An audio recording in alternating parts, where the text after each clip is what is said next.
kopi-kopi santai sama aku Randy dan Mas Aryo. Yes. Yes. Nah, kayak yang tadi udah kita bahas, sudah kita janjiin, bakal datang seorang founder Essence Wire. Kita ketemu langsung Om Indra. Halo Om. Halo. Halo, lu harus gimana nih? Apa kabar Om? Baik. Ya, sehat ya Om Baik, ya. sehat. Alhamdulillah. Wah, tadi jadi Om, aku sama Mas Aryo habis ugal-ugalan di jalan. Oh, bukan ugal-ugalan sih bahasanya. Habis ngetes Menikmati performance dari Essence Wire. dari Essence Wire, kurang lebih begitu. Aku mau Kayak tanya Om, Gimana? bagaimana, apa sih awalnya yang bisa bikin Om jadi kepikiran, oke deh aku bikin satu benda ini, yang ini akhirnya bisa bikin orang satu punya hobinya jadi terpuaskan gitu. Jadi gini, kalau sebenarnya sih hasil itu kan adanya di ujung ya. Setelah ini udah jadi, Iya. ya proses menuju hasil ini kan nggak sesimpel saat ini udah jadi hasil. Ya, jadi proses pembuatan itu ya dari pengalaman hidup ada, dari pengulangan ada, dari usaha untuk mencari solusi. Umumnya sih kita pasti ingin dapat sebuah performance dengan cara yang instan. Ya. Itu kan sangat dasar ya. Semua orang itu suka dengan performance. Ya, baik itu mau hemat bahan bakar, mau itu tarikan jadi enteng, ya mau itu menjadi ya macam-macam ya. Nah, ini kan kita bicara hasil nih. Kalau ditanya saya, kenapa sih bisa kepikiran seperti ini? Ya sebenarnya sih ini sebuah perjalanan hidup sih. Iya. Ya. Sebuah perjalanan hidup yang dimana dulu saya juga orang hobi. Ya, hobi pernah jadi juara di musik juga, ya pernah jadi juara di motor balap juga. Jadi ini campuran kalau kita bikin kopi, ya. Ini campuran kopi, gula dan air ya, baru jadinya kopi. Yang bisa diminum. Kalau ditanya, kok bisa sih orang kepikiran ketemu kopi, ya bingung lah. Ya itu bukan hal yang mudah untuk dijelaskan, karena ya dasarnya sih hasilnya udah seperti ini nih. Jadi memang tujuan saya dulu memang saya ingin mencari sebuah benda yang bisa praktis digunakan oleh banyak orang. Ini apa ya, bisa menyempurnakan sebuah sistem yang ada. Gitu. Jadi solusi ya. Jadinya solusi. Misalnya dulu repot ya kalau misalnya saya mau ganti kabel mic atau kabel yang di studio panjang kan ya. Saya harus ganti semua kan repot ya. Gimana kalau saya ganti ujungnya aja, atau ya itu yang saya pikirin nih, jangan sampai saya harus mengganti kabel orang ya. Jangan saya sampai ganti komponen orang ya. Kalau bisa saya sebagai add-on aja. Aditif. Jatuh itu jadi aditif. Jadi perangkat tambahan yang bisa menyempurnakan atau mengoptimalkan kinerja elektronik yang ada. Jadi ya akhirnya hasilnya menjadi solusi ini. Karena memang tujuan saya adalah ingin mencari solusi dengan cara yang praktis. Ya bukan nggak pernah kan kita pakai barang bagus. Ya kita tahu lah nikmatnya barang bagus itu seperti apa ya. Iya, harganya mahal. Barang yang kita mau itu kan udah pasti kita bisa nikmatin ya. Ya barang yang kita, maksudnya kan biasanya kan harganya juga mahal. Ya maksudnya ini saya ingin dari dulu tuh saya kepingin bikin apa sih nih benda yang sederhana tapi bisa menjadi solusi. Soalnya kan orang nggak kebayang nih Om, kayak tadi Om bilang kabel panjang, ganti ujungnya aja. Kebetulan saya pernah dikasih lihat sama Om yang kayak begitu gitu kan, cuma colokin ke semacam ujungnya aja ditambahkan gitu, ujungnya sama lagi gitu, kayak di extend sedikit lebih panjang, tapi hasilnya bisa beda gitu. Mungkin penjelasan saya kurang greget. Jadi oke, saya coba ingat-ingat lagi ya. Jadi tentunya saya nggak tahu nih adanya formula ini. Ya. Ya, kita kayak saya lagi belajar nih, saya bongkar kabel semua, saya pelajari nih. Kenapa sih sebuah mobil ya, waktu itu saya riset dengan mobil kan. Ya. Kenapa sih mobil ini bahan baku dasar kabelnya bisa beda-beda? Yang ke gearbox atau transmisi bisa pakai yang warna putih, yang ke sana bisa pakai warna tembaga. Ya, maksudnya kenapa sih ini harus beda-beda? Jadi saya cari tahu nih, oh rupanya kalau yang di bagian yang tertentu dia butuhnya jalur yang tertentu. Itu sebenarnya yang saya teliti nih, supaya saya bisa kuat dasarnya. Ya, kan kita lagi belajar nih, belajar dari yang ada nih.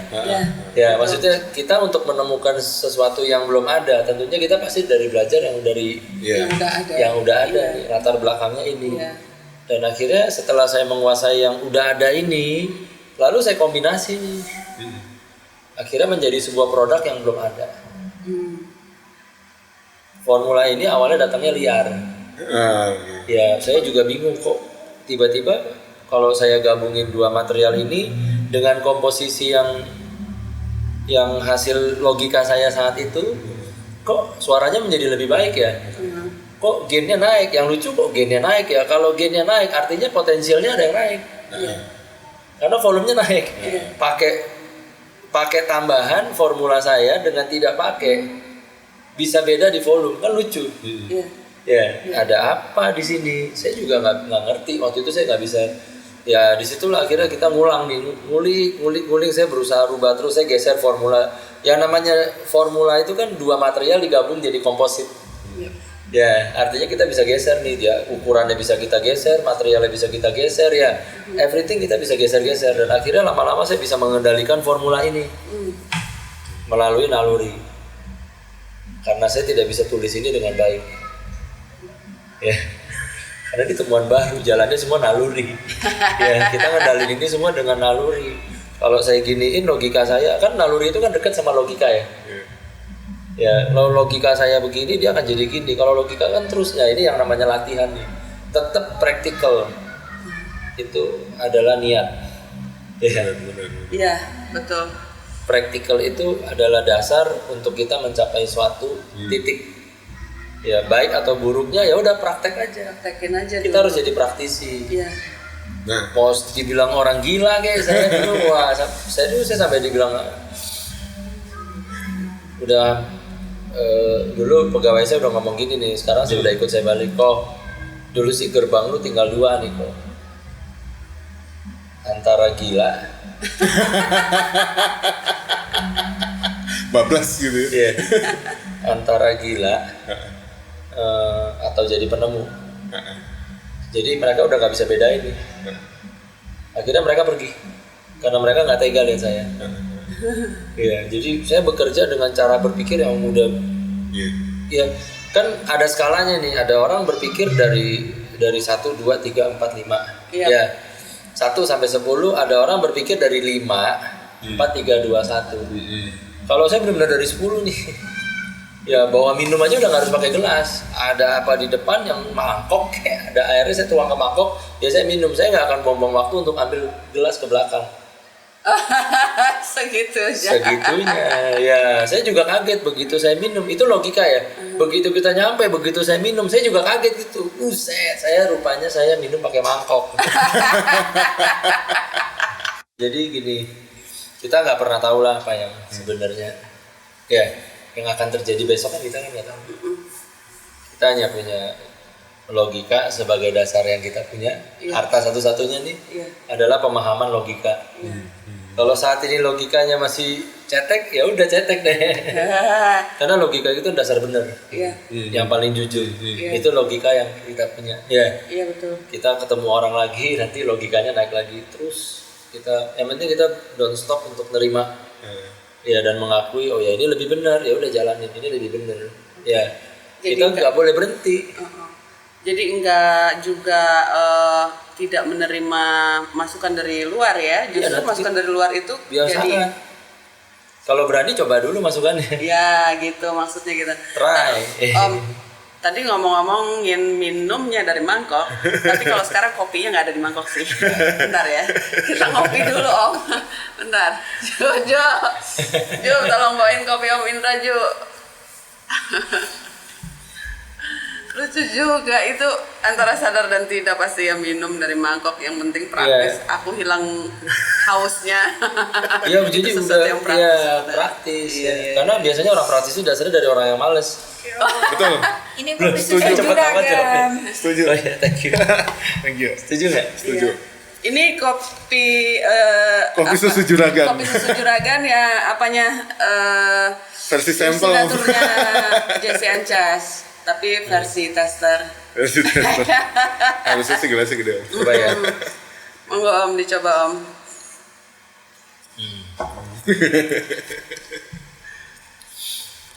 Oke, apa lagi ya? Oh sama, ntar dulu aku pengen nambahin. Tadi kan berangkatnya dari orang malas ya. Itu juga orang malas bikin kopi yang terus-terusan sehingga kasih wadahnya gelasnya tuh yang gede. Jadi kan nggak bolak-balik. Kopi susu juragan gitu Om wadahnya. Gede. Aslinya. Orang malas pasti penggemar efektif. Iya benar. Dia nggak penggemar efisien.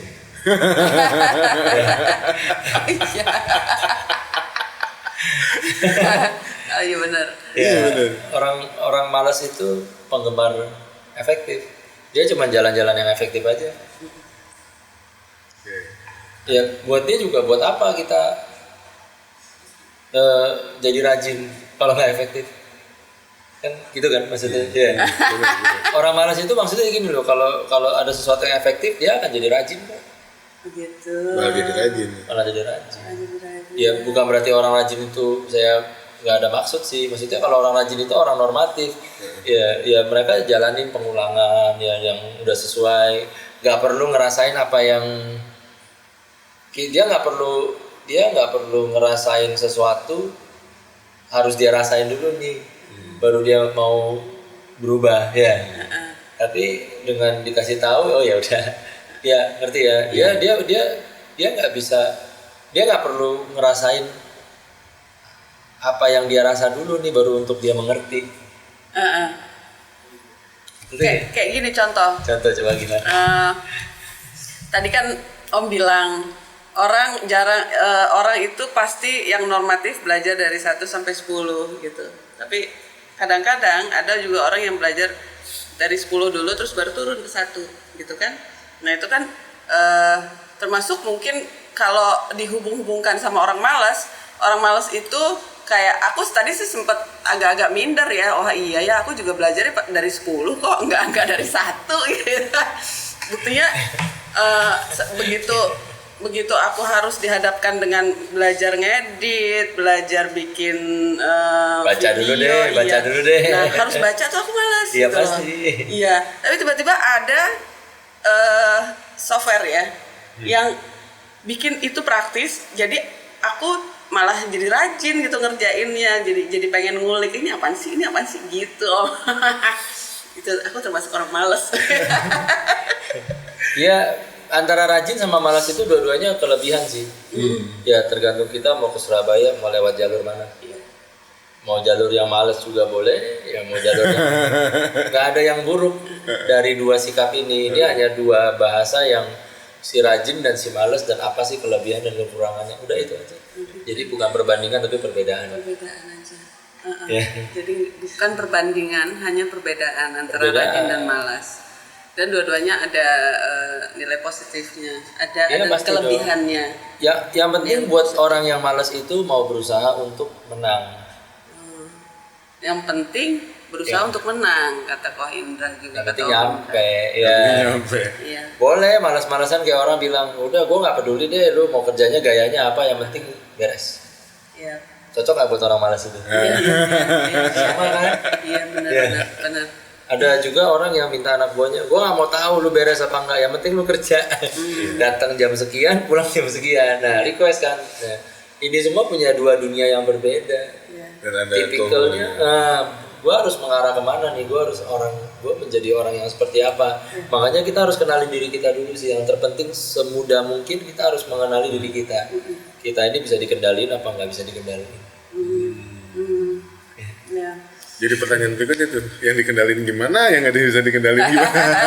Ya, yang nggak bisa dikendaliin itu gitu loh. Pokoknya gue jalan berdasarkan apa yang gue yakin gue ini beres. Iya. Lu nggak usah ikut campur. Mau bos kek, mau apa kek, yang penting ini beres. So buktikan. Iya. Kalau di manajemen buktikan dengan hasilnya uang kan gitu. Iya. Nggak apa-apa kan kita mau duduk-duduk, yang penting ujungnya ada uang. Ada uangnya. Ya, dan perusahaannya bisa growth. Iya. Daripada lu lari-lari malah nambah masalah ya. Iya. Dulu saya punya pegawai, terus dia bingung, kok gue harus ngapain ya, kok dia bingung cari kerjaan. Ya gue bilang, lu tanya gue juga bingung, gue nggak bisa, bidang gue nggak ngerti apa yang lu bidang lu tuh gue nggak ngerti ya. Terus ya udah duduk aja kalau nggak bisa ngapa-ngapain daripada bikin masalah ya. Yang pertama lu keluarin handphone kek ya, cari apa yang bisa lu kerjain, coba lu. Itu kan pikiran kan. Ya kita udah besar kalau udah besar pasti punya jalan, pasti punya cari Punya jalan. cara. Pasti punya cara. Gimana sih ini solusinya gitu. Iya, dan itu kan pribadi masing-masing, otoritas kita masing-masing. Ya kita kan cuma saling menilai. Saya menilai ya Mas Aryo ya. Iya. Nilainya belum tentu ngomong ya. Iya. Paling kan saya hari ini datang gitu ya. Jadi itu sudah menjadi sebuah penilaian juga. Pasti dong, kan nggak lepas dari situ. Iya. Ya, mau yang lain bicara gimana ya. Yang penting Mas Aryo minta podcast kok ya datang, saya datang podcast. Kalau mungkin bukan Aryo, mungkin saya juga nggak datang. Kira-kira kan sama di bolak-balik ya. Betul. Ya, buat apa juga? Ini Om, aku mau tanya sedikit latar belakangnya. Dari pendidikan, terus apa Boleh sih minder nggak dulu? nih? Boleh minder nggak? Enggak. Boleh minder ya? Enggak. Oke. Kan tadi ada Go. 2. Enggak boleh ada yang dibandingin, semuanya hanya berbeda. Yang penting hasilnya lebih unggul. Yang penting Amin. hasilnya unggul ya kan gitu. Apa sih Om latar belakangnya nih Om? Aku pengen tahu. Yang jelas saya nggak hobi sekolah, Nggak hobi sekolah. karena itu normatif. Oke. Saya hobinya bermusik. Itu dasarnya. Sejak kapan bukan berhenti, apa ya? Aku pertanyaannya yang lebih tepat apa ya? Sejak kapan memutuskan untuk tidak melanjutkan sekolah? Kelas 5 SD. Cuma SD. Oh ya? Terus nggak diomelin Jadi sama orang ya. tua? Bukan kayak saya cerita ya. Oke. Waktu kelas 1 SD saya belajar musik, piano. Ya. Kelas 1 SD saya belajar musik, kelas 2 SD saya udah juara DKI Yamaha. Oh. 1 tahun. Satu hari saya latihan 6 jam, ya dipukulin sih pasti. Nggak ada lah anak kelas 1 SD bisa latihan 6 jam, itu nggak mungkin. Iya. Ya cuman papa saya juga prinsipnya juga dia terhadap anak itu, terhadap saya ya. Itu juga kalau lu mau juara, berlatihlah seperti orang yang mau juara. Iya. Betul, setuju. Hari ini lu benci saya nggak apa-apa. Nah, betul. Nggak ada masalah. Yang penting lu latihan. Dan akhirnya bener 1 tahun saya latihan berat, saya juara 1. Ya papa saya juga bukan orang yang punya saat itu, kemana-mana naik bajai berdua, nganterin saya pertandingannya. Kan ada penyisihan, ada semifinal, akhirnya juara 1. Iya. Nah, saya umur kelas 2 itu saya udah menikmati juara 1. Artinya apa? Kalau pandangan orang kan, oh dia baru juara pertama kali. Tapi saya dapetin juara itu tidak merasa sulit sih. Jujurnya tuh seperti itu ya. Iya. Karena saya naik panggung nggak ada masalah. Karena latihan tadi. Enggak juga. Akhirnya, banyak orang usaha begitu naik panggung grogi nggak bisa main. Grogi. Nah, Jadi, Iya so, itu. Apa itu? nah Iya, bukan iya, masalah iya. tadi itu juga Ya, ya. Bukan masalah latihan juga, itu masalah mental kan. Mental. Ya maksudnya saya nggak mau di panggung usaha saya sia-sia, itu kan ambisi nih namanya. Ya. Wah nggak mau, saya nggak mau. Memang itu harus dari hati. Tapi itu kan harus ditanamkan Om. Ya cara menanamkannya apa? Logikanya kan setiap orang beda, setiap anak kecil nih kan beda-beda ya. Ada yang nyerah duluan nih, udah deh gue. Karena ada yang dulu ada misalnya ada orang kena flash lupa, ada yang foto di panggung itu lagunya bisa lupa. Iya. Maksudnya mereka udah berjalan di stresnya mereka ya, sehingga sedikit kena gangguan aja blank. Coba itu baru di jenjang bawah nih, gimana kalau naik lagi ke Asia ya? Ya yang kompetisinya lebih ketat, ya terus dengan suasana yang lebih mencekam ya. Jurinya 12 gitu nungguin di bawah. Seru. Dengan juri mancanegara kan itu kan kita yang bawa nih beban ini ya. Iya. Ya jadi dari situ tuh orang tua saya ngelihat bahwa saya kuat nih bawa beban ini. Bukan cuma sekedar latihan, begitu di panggung itu semuanya ditaruh di situ. Iya. Dipertaruhkan di situ. Nah, tinggal kita kuat nggak. Jadi umur kelas 2 saya udah juara. Saya udah juara terus tuh sampai akhirnya saya memutuskan buat apa saya memperjuangkan sekolah juga, sedangkan di musik saya udah juara terus. Iya. Dan didikan keluarga juga. Iya, papa saya juga bilang ya kamu kalau sekolahnya juga tanggung-tanggung juga nggak jadi apa-apa. Paling sini paksa-paksa mentok paksa paling tamat SMA itu juga maksa.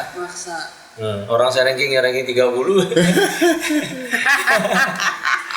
Artinya maksa nggak ya? Maksa. Saya maksa sampai SMA untuk apa? Kalau akhirnya saya ngorbanin sesuatu yang ada potensinya. Jadi memang potensi ini harus diperjuangkan. Tapi kan Om, sekarang begini, kok anak gak disekolahin gitu? Ya, Sekolah itu penting loh, ijazah itu penting. Sekarang kenapa anak gak disekolahin, putus sekolah, di SD gitu kan ngaco gitu. Ada kan Om yang kayak gitu semua pasti. gitulah, apalagi saya yang waktu jalanin itu. Oh Om juga gitu? Ya lingkungan saya ya lucu lah. Tiba-tiba kamu kalau kan gitu waktu kelas 5 SD saya bertaruh sama papa saya. Kalau kamu juara di kompetisi ini, saat itu juga kamu berhenti sekolah. Wah. Saya buktiin saya juara. Saat itu juga saya udah masuk sekolah. Ada satu Gurunya saya datang ke itu nanya, bapak saya lagi di depan. Kan di depan dong, saya lagi latihan musik. Ya, saya udah nggak sekolah. Mulai detik itu juga saya nggak sekolah. Jadi memang jodoh ya. Saya lahir di keluarga yang mendukung saya untuk berpikir dari 10 ke 1. Ya. Wali kelasnya nanya papa saya di depan waktu itu lagi duduk ngopi, bilang saya nggak masuk kenapa? Papa saya bilang Indra udah nggak sekolah lagi. Seringan itu. Saya udah utang nggak ada, ya udah Indra udah nggak sekolah lagi. Jadi logik. Jadi tentunya saya lahir di keluarga yang praktis. Kalau lu mau juara ya lu latihan seperti juara praktis kan? Iya. Saya di tes IQ bodoh kok 98. Pertama ngetes 95, terus ngetes lagi jadi 98. Kenapa tes 2 kali? Ya papa saya juga nggak terima kok. Dites lagi 98, terus yang nguji cerita di depan saya ada papa saya juga. Ya contohnya gini Om, dia bilang kalau anak normal itu nimba 1 kali. Ini Indra saya ya harus nimba 3 kali baru hasilnya bisa sama. Oke, saya simpel nih pikirnya. Ya udah, saya harus latihan 3 kali lebih banyak. That's it. Jadi hasilnya dari latihan itu apa? Logika, pemahaman ya. Coba kita ngulangnya banyak, pemahaman kita beda nggak sama orang yang latihannya dikit? Iya, setuju. Apalagi dengan pola pikir yang praktis. Kayak saya nggak ngerokok. Kenapa saya nggak ngerokok? Karena dari kecil saya bukan nggak pernah nyoba rokok. Buat apa ngerokok? Batuk, lu nggak guna. Saya nggak akan pikirin gengsinya, nggak pikirin apanya keren, no. Saya memang tidak ngerokok karena saya pikir itu tidak perlu. Itu salah satu contoh, contoh simple. Saya yang praktisnya saya itu di situ. Om saya tidak membutuhkan rokok ya? Tidak, saya tidak perlu minum untuk menjadi gimana. Untuk inspirasi enggak ya gitu ya? Ya kan karena ada orang juga yang ngerokok. Kenapa sih ngerokok? Ya ini lumayan ngebantu inspirasi gitu kan? Mancing untuk inspirasi aku keluar. Ada yang begitu, itu ngeles-ngelesnya sih Om kalau kata aku bilang sih. Cuman ya simpelnya Kenapa Om nggak ngerokok? Kenapa nggak beralkohol? Nggak minum yang beralkohol itu karena Om tidak membutuhkan itu. Ya, kalau buat saya sih Kesehatan. kelebihan ngerokok. Ya, kalau saya sedang ngobrol sama orang ngerokok, ya memang saya lebih sering mati gaya sih. Kalau ngerokok ada yang dikerjain sama dia. Ya. Dia ngapain rokok? Oke, kadang saya nungguin dia juga. Ya. Karena mikir, oh ya ada kelebihannya itu yang saya lihat ya. Tapi ketika ngerokok, ya saya pernah coba rokok sih, maksudnya dari kelas 3-4 SD ya kita coba ngerokok. Tapi udah nggak mau ya. Ada yang lanjut ngerokok terus, umpet-umpet. Jadi gini, saya 5 saudara cowok. Papa saya yang ngerokok, mama saya ngerokok, abang saya nomor 1 ngerokok, 2 ngerokok, 3 ngerokok, saya enggak. Yang kelima juga enggak. Kenapa bisa gitu? Jadi ini kekuatan logika. Ini tipikal logika, ya. Artinya saya memilih tidak merokok karena yang lebih praktis. Karena buat saya repot, saya harus beli rokok. Abis rokok pusing, keluar. Mending kalau ada yang disuruh kayak di sini Mas Aryo, Jo minta tolong. Terus pindah lagi nih, saya remaja nih contohnya ya. Saya kan pernah ngajar piano dulu. Saya juga hobi balap, saya juga hobi bangun mesin. Jadi saya juga pernah ngedalamin bengkel sampai juara. Bangun mesin motor dan mobil pernah juara. Satu hal yang paling saya bisa cerita penting ya, yang membuktikan kalau ini cuma soal nilai praktis. Iya. Saya nggak pernah pakai bensin racing. Nah, Saat orang semua pakai bensol, saya nggak mau. Kenapa? Repot cari bensol. alasannya itu. Repot dong. Sekarang maksudnya logika saya saat itu ya, logika saya di umur belasan 20 tahun kecil, buat saya nyari bensin racing atau yang disebutnya bensol itu repot dan nggak bisa dapat konsistensinya seperti apa. Kita nggak pernah tahu umur bensin itu di drum berapa lama. Ya udah, saya nyeting motor saya ya full bensin yang dijual di pom bensin. Kapanpun saya mau nyeting ada. Udah itu saya maksimalin. Buktinya Teknotuner pernah juara banget. Ya, pernah terbukti juara, pernah terbukti menjadi bengkel terkuat di arena balap dengan bensin racing, dengan bensin biasa. Bensin biasa. Saya nggak mau merepotkan diri saya untuk research dengan bahan-bahan yang repot. Yang ada aja di depan mata. Karena ketergantungannya jadi repot dong. Iya. Kita nungguin mesti cari bensol yang harganya juga seliter berapa dulu ya? 40.000 apa 50.000, sedangkan bensin biasa cuma 7.000. Iya. Buat saya mah ya yang penting dibakar nyala aja ya udah bisa jalan, dia tinggal optimal terus. Jadi yang saya cari itu adalah nilai optimal. Iya. Dengan cara yang paling praktis. Gokil, tar dulu ya Om, aku potongnya ini ilmuwan tau, ya ampun. Aku ketemu sama ilmuwan hari ini, ya Allah beruntung sekali. Om, kita jangan kemana-mana, tetap di kosan, masih sama Om Indra. Ini keren banget, luar biasa. Aku sampai speechless. Tunggu ya, setelah yang satu ini.